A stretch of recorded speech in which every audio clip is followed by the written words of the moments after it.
Bismillahirrahmanirrahim. Assalamualaikum warahmatullahi wabarakatuh. Pada kesempatan kali ini, kami dari kelompok 11 akan mempresentasikan mengenai tools yang disebut FTK Imager. Berikut saya perkenalkan anggota dari kelompok 11 dari mata kuliah digital forensik dengan Pak dosen yaitu Pak Dedi Ahmadi. Yang pertama ada Afifah Destriati, yang kedua ada Astu Septiani, selanjutnya ada Arafah Winda Saputri, lalu ada saya sendiri Dian Novita, kemudian ada Hani Eka Nurjana, lalu Ina Adelia Novitasari, kemudian ada Miranti Anjani, lalu Nunik Zain Suraya, Putri Ramadan, Sela Monika, lanjut Sofil Muna Auli, dan yang terakhir adalah Vira Febrianti. Oke. Karena yang kami presentasikan adalah mengenai aplikasi FTK Imager, yang pasti kita harus mengenal dulu apa aplikasi FTK Imager. FTK atau Forensic Toolkit merupakan salah satu tools forensik yang dapat membantu melakukan pengujian forensik yang baik di Windows. FTK Imager adalah salah satu tools yang digunakan dalam dunia forensik digital untuk melakukan sistem akuisisi data yang dikembangkan oleh perusahaan akses data, di mana sistem akuisisi itu sendiri merupakan suatu sistem yang berfungsi untuk mengambil, mengumpulkan, dan menyiapkan data hingga memprosesnya untuk menghasilkan data yang dikehendaki. Selain itu, FTK Imager menyediakan penyaringan file dan fungsi search dan juga analisis email. Memiliki kemampuan mencari ribuan file dengan cepat, menemukan bukti yang diinginkan, serta dapat membaca berbagai format digital evidence data, masuk yang dibuat oleh NCAS. FTK Imager merupakan fitur yang cocok untuk digunakan konsultan security dalam menyelesaikan pemeriksaan komputer forensik. Oke. Presentasi selanjutnya akan dilanjutkan kepada Sela di Oke, terima kasih Dian. Untuk berikutnya, saya akan menjelaskan summary fitur yang ada di FTK Imager. Yang pertama ada physical drive. Di sini juga kami menyertakan gambar di mana ketika kita memilih physical drive, maka kita akan diperintahkan untuk short drive selection. Physical drive ini biasanya merupakan flash disk atau hard disk ini mengenai drive secara fisik. Jadi kalau kapasitas drive milik kita ada 500 GB, maka hasil image kita juga akan memiliki size sebesar 500 GB. Saat clone hard disk secara fisik tidak perlu mengetahui ada isinya atau tidak, dengan tujuan untuk melihat apakah ada file yang dihapus dari hard disk tersebut atau tidak. Yang kedua ada logical drive, sama seperti physical drive. Ketika kita memilih logical drive, maka kita akan diarahkan untuk short drive selection. Nah, logical drive ini berupa drive di komputer yang biasanya tersimpan di A, C, D, dan seterusnya. Bisa saja satu hard disk dibagi atau dipartisi menjadi dua atau lebih logical drive, misalnya C atau sistem dan D untuk data. Jika kita membuat image dari logical drive, berarti satu drive utuh termasuk bagian yang kosong atau tidak ada datanya. Nah, yang ketiga, ada image file. Image file seperti pada umumnya ketika kita memilih image file, maka kita akan diarahkan untuk evidence search selection.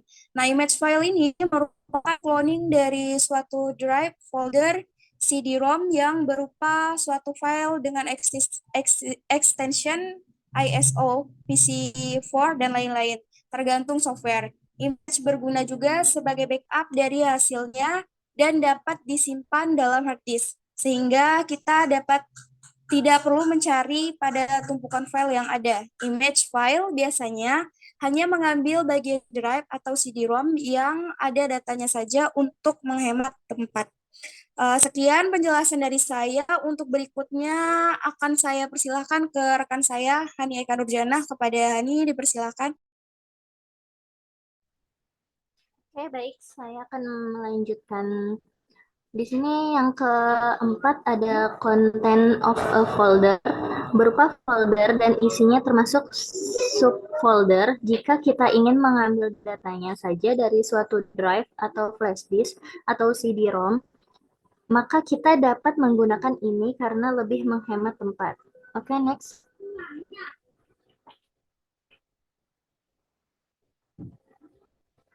Next, slide selanjutnya. Oke, di sini yang kelima ada Femico device atau multiple CD atau DVD. Nah, di sini dalam melakukan akuisisi FTK Imager akan mengakulasi hash value dari image dan juga membuat manifest dari image yang dibuatnya. Adapun hasil dari akuisisi itu berupa file dengan ekstensi AD1, AD2, AD3. Nah, selanjutnya di sini suatu file atau teks atau stroke akan menghasilkan nilai yang sama jika berhasil di cloning atau di copy, atau dengan kata lain dua buah teks atau file atau stroke disebut identik jika memiliki nilai hash yang sama. Semua hash algoritma menggunakan sejumlah karakter sebagai sidik jari dari suatu konten. Jika memakai metode atau algoritma yang sama, suatu file akan selalu menghasilkan nilai hash value yang sama. Oke, next selanjutnya dilanjut oleh rekan saya. Oke, selanjutnya ada yang ketiga yaitu informasi mengenai tampilan dari software FTK Imager. Yang pertama ini kita bisa lihat di gambar bahwa di sini adalah tampilan awal saat FTK Imager baru pertama kali dibuka. Selanjutnya, dan yang kedua, dapat kita lihat bahwa yang di kotak merah itu di sebelah kiri terdapat menu tab file. Di sini dapat digunakan untuk create disk image, add evidence item, image mounting, dan lain-lain sebagainya. Dan dapat kita lihat juga di situ ada icon dari software FTK Imager ini. Selanjutnya akan dibawakan oleh teman saya yaitu Nuni. Dipersilakan.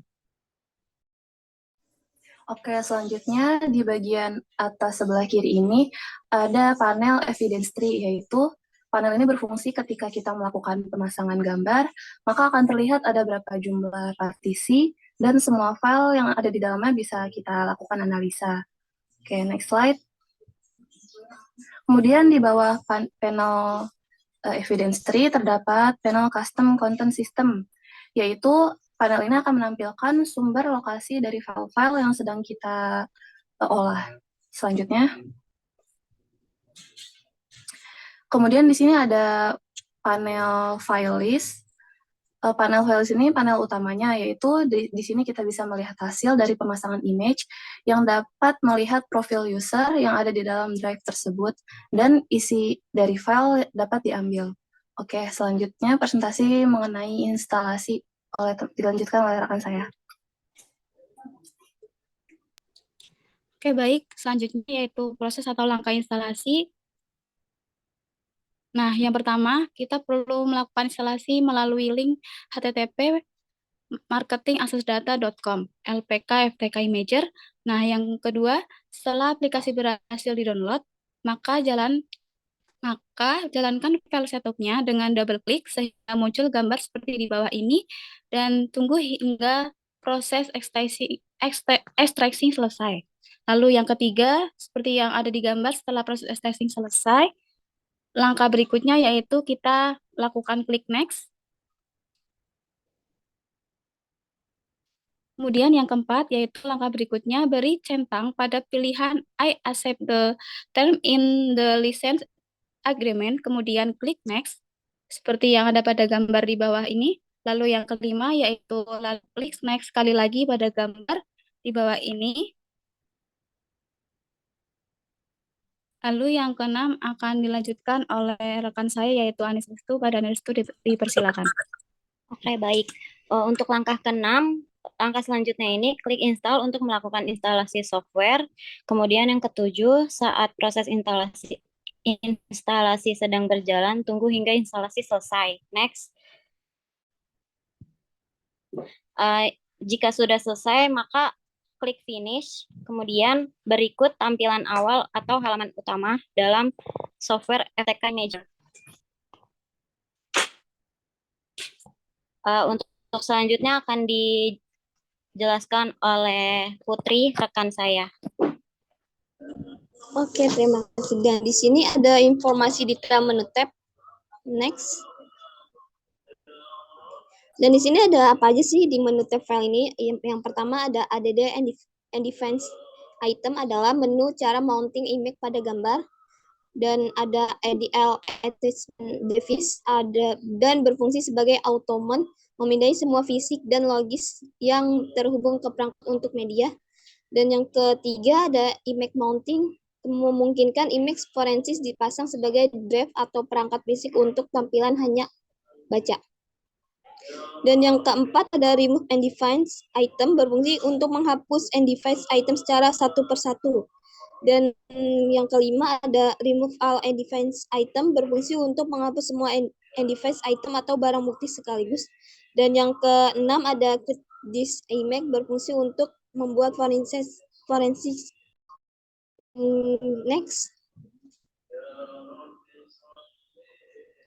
Dan di sini juga ada export this image, berfungsi untuk mengimpor forensik image.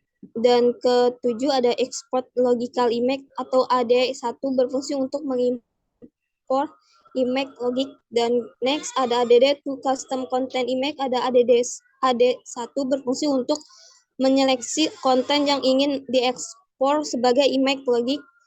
Dan selanjutnya ada create custom content image, berfungsi untuk membuat custom gambar konten dari folder dan file untuk diekspor ke drive.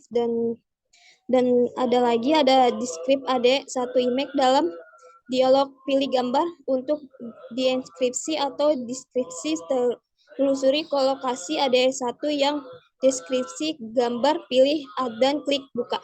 Dan yang terakhir ada verify drive atau image, nama drive atau image yang ada verifikasi bila kemajuan grafis jumlah data dalam MB yang telah diverifikasi dan jumlah total yang akan diverifikasi waktu berlalu sejak proses verifikasi dimulai, perkiraan waktu yang tersisa hingga proses selesai. Yang akan selanjutnya akan disampaikan oleh Ina. Oke, baik, terima kasih. Untuk pada menu tab file part ketiga, ini ada yang pertama capture image. Ini metode menangkap dan membuang konten dari konten yang mudah menguap ke dalam perangkat penyimpanan yang tidak mudah menguap untuk menyimpannya untuk penyelidikan lebih lanjut. Lalu yang kedua ada obtain protected files. Ini digunakan karena Windows tidak mengizinkan Anda untuk menyalin atau menyimpan file registry langsung. Anda harus membuat image hard drive dan kemudian mengekstrak file registry atau memboot komputer dari boot disk dan menyalin file registry dari sistem operasi yang tidak aktif di drive. Lalu ada detect encryption. Ini digunakan saat folder atau file dienkripsi. Kita dapat mendeteksinya menggunakan fitur FTK Imager ini. File di enskripsi dalam folder untuk mengamankan kontennya. Lalu ada export files, fitur export to logical image atau AD1 dan add to custom content image atau AD1 kini memungkinkan pengguna untuk melakukannya, pilih dan ekspor file yang dimiliki oleh SID tertentu atau tambahkan ke gambar. Lalu selanjutnya ada export files hash list, daftar hash file, export, fitur di FTK Imager menggunakan algoritma hash MD5 dan SHA-1 untuk menghasilkan nomor hash untuk file. Kemudian ada export directory listing, Anda dapat mengekspor daftar folder dan konten file di drive atau partisi yang dipilih. Selanjutnya. Lalu ada menu tab view part kedua. Ini ada yang pertama toolbar. Ini berfungsi untuk mempermudah pengguna dengan berisikan semua tools, fungsi, atau fitur yang dapat diakses dari menu file kecuali keluar. Lalu ada status bar. Ini berfungsi untuk menampilkan informasi secara real time mengenai perintah yang sedang aktif pada dokumen yang sedang dibuka. Lalu ada evidence tree, berfungsi untuk menampilkan tampilan seluruh isi defines. Kemudian ada file list, ini berfungsi untuk memperlihatkan file dan folder yang terdapat dalam item manapun yang saat ini dipilih dalam evidence tree. Kemudian ada properties, berfungsi untuk menampilkan berbagai informasi tentang objek yang sedang dipilih seperti tipe objek, lokasi, pada penyimpanan, dan ukuran file image. Selanjutnya. Lalu untuk menu tab view part 2 ini ada hex value interpreter. Ini berfungsi untuk mengonversi nilai heksadesimal yang dipilih di viewer menjadi bilangan bulat desimal dan kemungkinan nilai waktu serta tanggal. Kemudian ada custom content search. Ini berfungsi untuk menambahkan daftar file bukti yang akan ditambah ke dalam custom content image. Lalu yang ketiga ada icons, berfungsi untuk menampilkan tampilan icon secara default. Kemudian ada list, ini berfungsi untuk menampilkan tampilan list secara default. Lalu ada details, ini berfungsi untuk menampilkan tampilan dengan detail secara default. Dan ini ada lagi untuk how hex position value, ini berfungsi untuk menunjukkan nilai posisi dari hex. Lalu yang terakhir ada reset dock windows. Ini berfungsi untuk mengembalikan semua panel ke posisi semula. Selanjutnya. Dan kemudian untuk menu tab mode, yang pertama ini ada fitur expand compound files. Ini berfungsi untuk memperluas file gabungan yang ada. Lalu ada automatic, berfungsi secara otomatis memilih metode terbaik untuk memperhatinjau konten file menurut tipe file. Kemudian ada text, ini berfungsi untuk text mode memungkinkan kita untuk memperhatinjau konten file sebagai karakter ASCII atau Unicode, meskipun file tersebut bukan file teks. Mode ini berguna untuk menampilkan teks dan data biner yang tidak terlihat saat file dilihat dalam bahasa aslinya aplikasi. Kemudian terakhir untuk menu tab mode ada hex. Ini adalah hex mode memungkinkan kita untuk melihat setiap byte data dalam file sebagai kode heksadesimal. Kita dapat menggunakan hex value interpreter untuk menginterpretasikan nilai heksadesimal sebagai bilangan bulat desimal dan kemungkinan nilai waktu dan tanggal. Kemudian ada menu tab help. Ini ada user guide, berfungsi untuk menyediakan akses ke panduan pengguna FTK Imager. Lalu yang terakhir untuk menu tab help ada about FTK Imager. Ini adalah berfungsi untuk memberikan informasi tentang versi program FTK Imager dan seterusnya. Baik, selanjutnya. Oke, untuk selanjutnya akan saya serahkan ke teman saya Sofil untuk mendemokan aplikasi.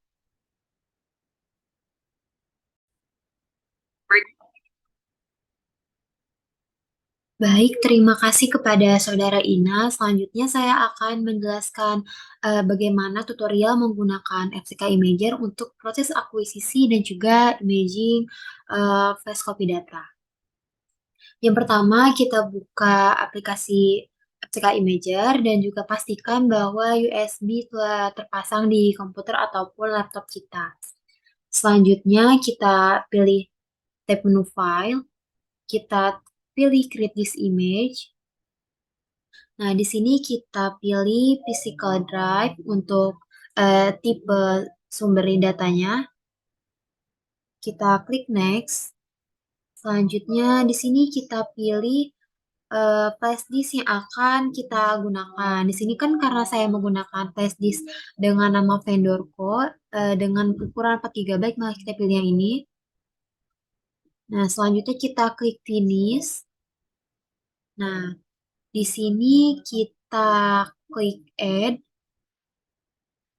Nah, di sini kita pilih tipenya itu akan seperti apa. Kita gunakan tipe datanya itu bentuk raw DD. Kita klik next juga. Nah, untuk evidence item information-nya kita isi case number-nya itu 01, evidence number-nya juga 01, unique description-nya kita tulis buka bukti digital.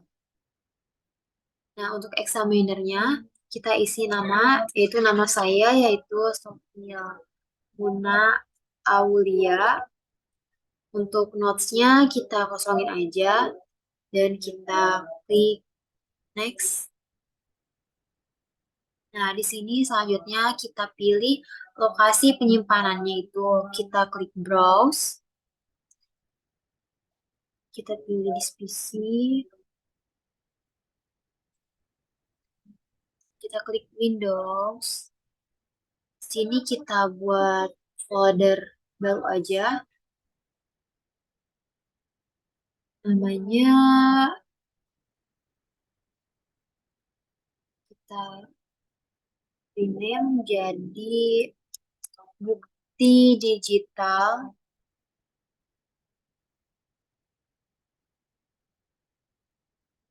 Nah, udah selesai.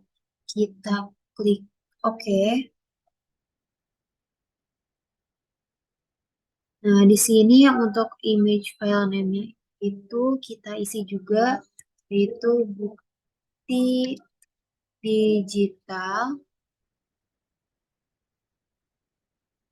Untuk ukuran image fragment size-nya kita isi 4000 MB karena di sini saya menggunakan flash disk dengan berukuran 4 GB.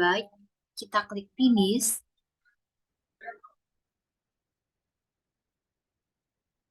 Nah, kita pastikan lagi di sini bahwa semuanya itu sudah benar. Lalu kita klik start.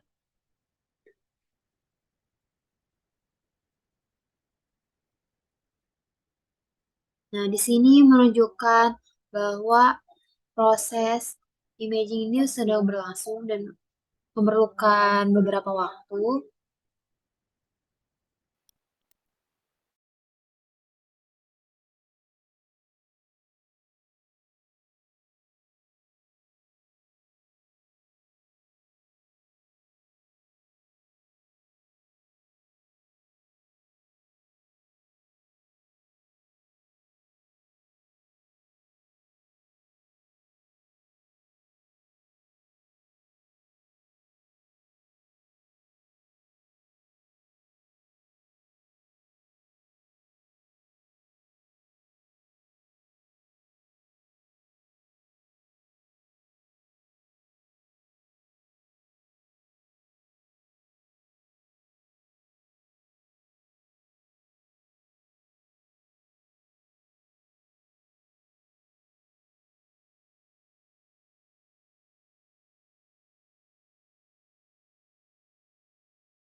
Nah, setelah proses selesai, jangan lupa untuk mencatat kode khas yang telah diberikan akses data dari FTK Imager ini sendiri.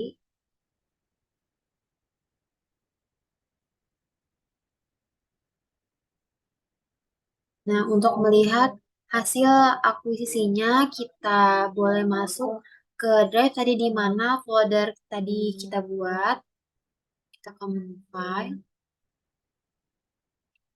Kita Windows.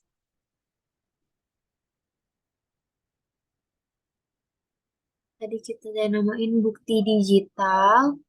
Nah, di sini eh, sudah ada hasilnya, yaitu ini. Kita buka. Nah, di sini kita bisa lihat hasil dari proses akuisisi dan juga proses imaging yang telah dilakukan tadi. Mungkin itu saja yang bisa saya sampaikan dari kelompok 11 digital forensik. Kurang lebihnya mohon maaf. Wassalamualaikum warahmatullahi wabarakatuh.